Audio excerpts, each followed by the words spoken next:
Machine থেকে তৈরি কিন্তু একটা ফেব্রিক, ওরে সেরা ফেব্রিক, হ্যাঁ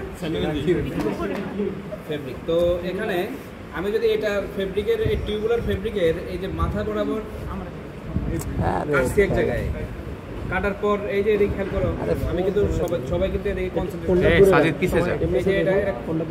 এক পাশে কাটার পরে এখান থেকে যখন আমি সুতাটা টান দিলাম তখন পুরো এই যে পুরো কোর্সটা বের হয়ে আসছে, এই যে কোর্স।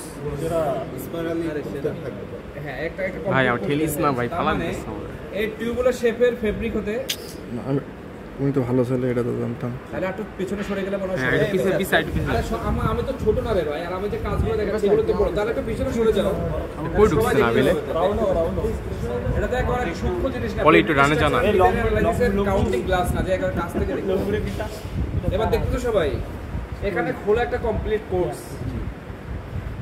আছে। এটা লেন্থ আমরা বের করব।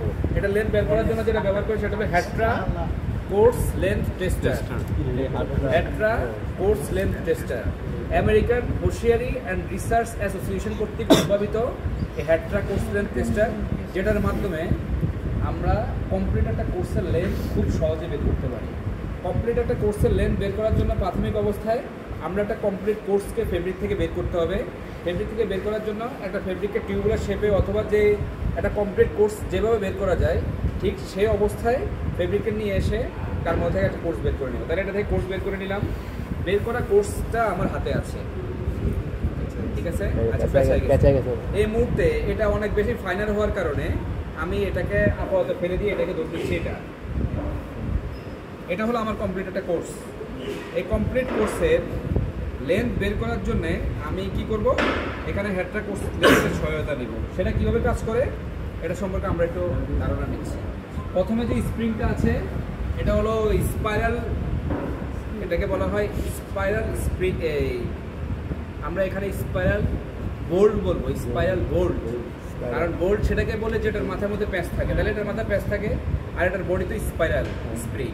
তাই স্বাভাবিকভাবে কোনো জিনিস মেজার করতে গেলে যদি এটার মধ্যে পেঁচিয়ে অথবা নট দিয়ে দেয় তাহলে দেখা যাবে যে একটা নির্দিষ্ট পরিমাণ লেন্থ এটার ভিতরে চলে যাবে। যার জন্য স্পাইরাল স্প্রিংটাকে যে কোনো এক থেকে ব্যান্ড করলে স্প্রিংগুলো গ্যাপ হবে, গ্যাপের ভিতরে আমি এটাকে করি, ঠিক আছে। এটাকে দিয়ে দিব, দিয়ে দেওয়ার পরে আমার এই যে এটাকে এইভাবে দিতে হবে, এভাবে দিয়ে তারপরে এটাকে টান দিব। আছে সবগুলাই আগের দুটো আছে, ঠিক আছে। ওকে, দিয়ে দিলাম।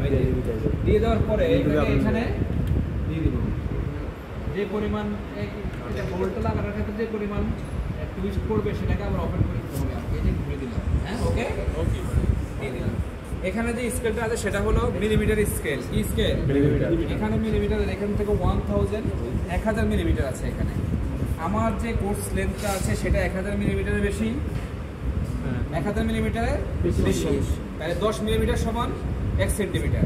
এখানে একটা নব আছে, এখানে একটা নব আছে, এখানে একটা নব আছে, এখানে একটা নব। এই নবগুলোর মধ্যে স্মল অ্যামাউন্ট, সর্বনিম্ন অ্যামাউন্ট যোগ করার যে নব সেটা হলো প্রথম নব।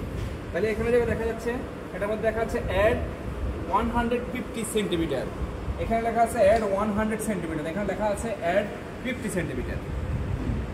ওকে, এখন এই মুহূর্তে ধরে এটাকে যদি এদিক থেকে এদিকে টান দেওয়ার পরে এটা 1000 মিলিমিটার হয়ে গেল।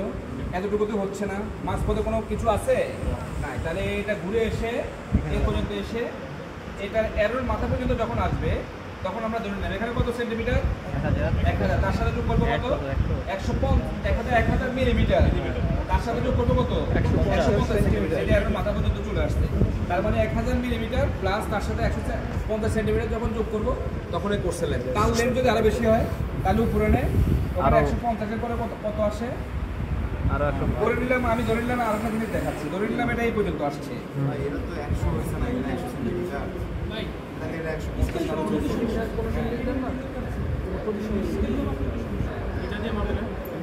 এটা তোমাদের এক্সপেরিমেন্টটা দেখতে হবে না, এটা যদি কোনো সময় দেখতে বলবো এটা খায় না, মাথা যায়, এই জন্য শিখিয়ে দিলাম।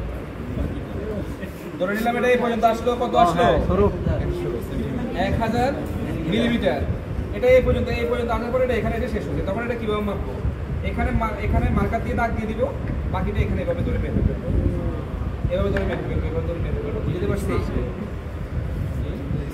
আচ্ছা, এটা দিয়ে এভাবে মনে করো, এভাবে যদি যোগ করতে বাসায় ম্যাক্সিমাম 900 সেন্টিমিটার। কত? 900 ম্যাক্সিমাম 900 সেন্টিমিটার। এভাবে আমরা লুপ চুপ করে হুল চুপ করে যতটুকু লেন্থ আসবে ততটুকু লেন্থ এখানে অ্যাড করতে পারবো খুব সহজে একটা কোর্সের লেন্থ মাপতে পারবো। তবে এটা অনেক ঝামেলাপূর্ণ প্রক্রিয়া। তার পাশাপাশি একটা ফেব্রিকের মাথা থেকে কোর্স এভাবে খুলে বের করা, একেবারে আনরেভেলিং করা খুব দক্ষ স্কিল লোকের কাজ, যেটা তুমি আমি করতে গেলে সারাদিন শেষ হয়ে যাবে। তার পাশাপাশি এটা দিয়ে কোর্স লেন্থ মেজার করা এটা অনেক ডিফিকাল্ট। এটা বর্তমান সময়ে এত ডিফিকাল্টিজের জন্য বর্তমান সময় ব্যবহার করা হয় না বললেই চলে। ফ্যাক্টরিতে যেটা ব্যবহার করা হয় সেটা হলো ম্যানুয়ালি স্কেল দ্বারা কোর্স লেন্থ তথা স্টিচ লেন্থ বের করার ফর্মুলা। সেটা কীভাবে বের করি? এই যে দেখো এখানে, এটা হলো আমার এই যে এখান থেকে এই পর্যন্ত হলো আমার 50টা ওয়েলস। কয়টা ওয়েলস? 50টা। তাহলে ওয়েলস কীভাবে তৈরি হয়? একটা লুপ যখন একটা লুপ যখন আরেকটা লুপের সাথে ইন্টারলুপিংয়ে আবদ্ধ হয় কর্ডের স্টিচ, আর একটা স্টিচ ফর্ম করতে যতটুকু লেন্থের ইয়ার্ন লাগে সেটা হলো স্টিচ লেন্থ। তাহলে এখান থেকে যে লুপগুলো আছে স্টিচ লেন্থ এবং লুপ লেন্থের সংখ্যা হয় প্রায় কাছাকাছি। একটা লুপ তৈরি করতে যতটুকু লেন্থের ইয়ার্ন লাগে লুপ লেন্থ, আর একটা স্টিচ ফর্ম করতে যতটুকু লেন্থের ইয়ার্ন লাগে স্টিচ লেন্থ। তাহলে আমি এখান থেকে দাগ দিলাম, কলমে দাগ দিলাম। কলমে দাগ দেওয়ার সিস্টেম হলো এভাবে আমি ফিঙ্গার রাখবো, ফিঙ্গার রেখে এভাবে ধরবো। ধরার পরে যে ওয়েলসটা আছে ওয়েলসের মধ্যে খুব গাঢ় করে কলম দিয়ে দাগ দিবে এই পাশে এবং অপোজিট সাইডে। আর এখান থেকে গুনে গুনে এই পর্যন্ত আসলাম। আমি 100টা ওয়েলস গুনতে পারি অথবা 50টা গুনতে পারি, 100টা গুনতে পারি অথবা 50টা গুনতে পারি। তাহলে এখান থেকে এসে এখান পর্যন্ত আসলাম, আসার পরে এটা হলো 50টা। কয়টা? 50টা। তাহলে ডাবল কাস্টের বেলায় রিপ যদি হয় তাহলে এই পাশে যদি 50টা গুনে তাহলে অপোজিট সাইডে তো সেম অল্টারনেট পজিশনে ওয়েলস আছে, তাহলে কত হবে? 100টা হবে। তাহলে এখান থেকে এখান পর্যন্ত করছি ডিজে বেশি আমার গুতাস। এরপরে আমি এখান থেকে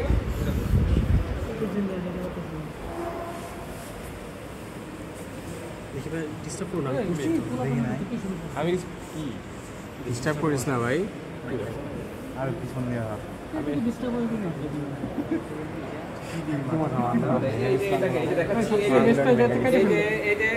দেখাচ্ছি এই যে এখান থেকে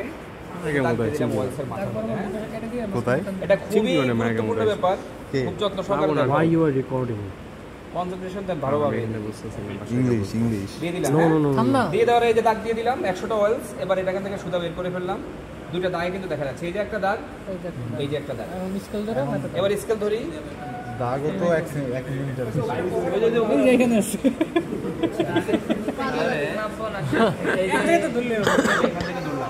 কত মিলিমিটার হলো? 170, 172। এই যে এখানে 172 মিলিমিটারকে যদি এবার সেন্টিমিটারে কনভার্ট করি,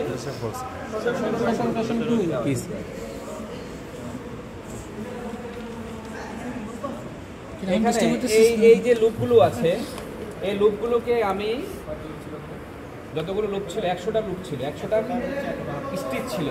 কয়টা স্টিচ ছিল? 100টা। কি করছে এবার দেখছো? আমি চাই ওর কাছে ডিস্টার্ব হইতে। সমস্যা 17.2 সেন্টিমিটার। কতটা স্টিচ আমরা হবে? এলজিবিটি কে প্রমোট করি। দেখাবো নাকি? এবার এটাকে যদি 100 দিয়ে ভাগ দেই কত আসবে? 1.7। এটা হলো হেক্টর।